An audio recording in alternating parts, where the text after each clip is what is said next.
Welcome to Fluent English Power. In this video, we are going to talk about something we all do but often struggle to express correctly in English, saying sorry. Yes, we'll learn many different ways to apologize in various situations using real, natural English. You'll also discover new vocabulary and useful expressions to say sorry without always using the same words. So watch this video till the end, and let's make your English sound more confident, polite, and powerful. Let's begin. Sometimes just saying, "I'm sorry," is not enough. In English, there are many other ways to express an apology, depending on the situation, how serious the mistake is, and who you're speaking to. For example, the way you say sorry to a close friend is different from how you apologize to your boss, your customer, or a stranger. Learning these different styles and words not only improves your English, but also helps you sound more polite, professional, and emotionally intelligent. Let's start with the basic and most common apology, "I'm sorry." This phrase works well in everyday situations. If you're late to a meeting, forget something important, or accidentally hurt someone's feelings, you can say, "I'm really sorry," or "I'm very sorry." Adding words like really, very, or so makes your apology stronger. For example, "I'm so sorry I missed your call," or "I'm really sorry for what I said yesterday." These are soft, kind, and respectful ways to show you care. Now let's look at some new vocabulary and different ways to say sorry in English. One powerful phrase is, "I apologize." This is more formal and respectful. It is often used in business or professional situations.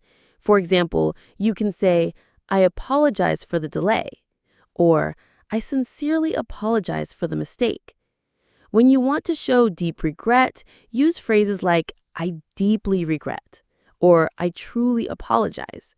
These expressions sound more serious and are good when the mistake is big or emotional.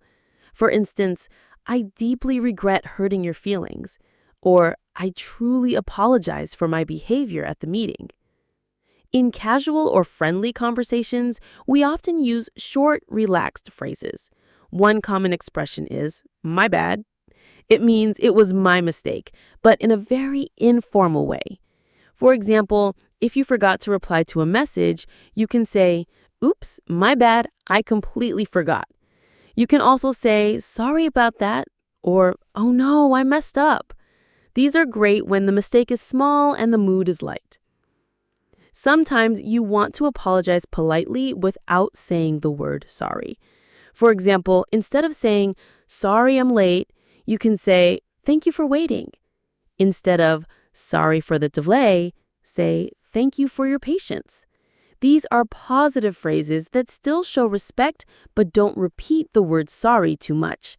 This technique is very useful in professional communication, especially emails. In situations where you feel completely responsible, it's powerful to say, "It was my fault," or "I take full responsibility." These phrases show honesty and maturity.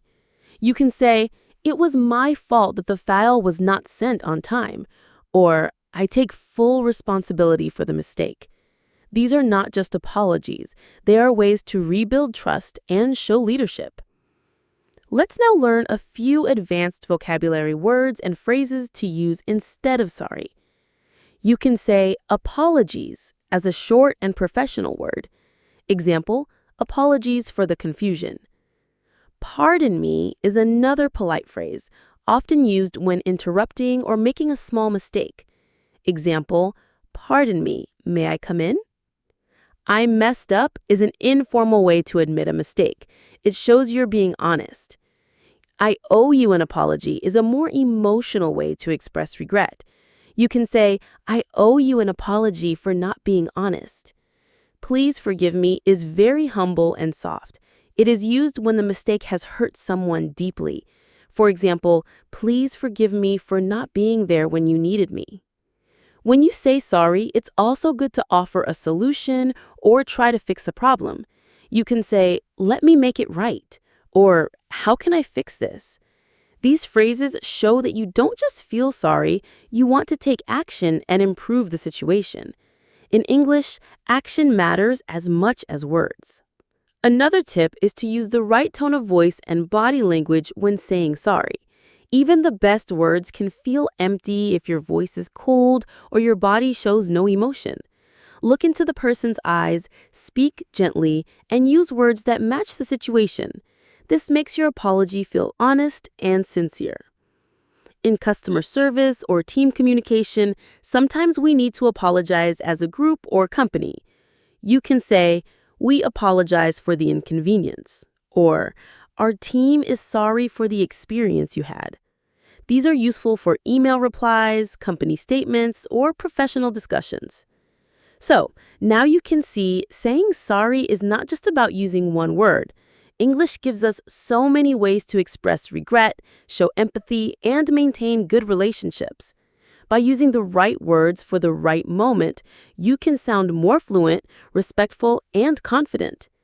If you learned something valuable today, make sure to like, share, and subscribe to Fluent English Power for more lessons that will take your English to the next level. Comment below and let me know, which phrase from today's video will you use first? Remember, mistakes happen. What matters is how we handle them. And now you know exactly how to say sorry like a fluent English speaker. In just 3 days, part 2 of this series is coming, where I'll show you how to say sorry like a native speaker using smart phrases, written apologies, cultural style, and more. So hit the bell icon and stay tuned.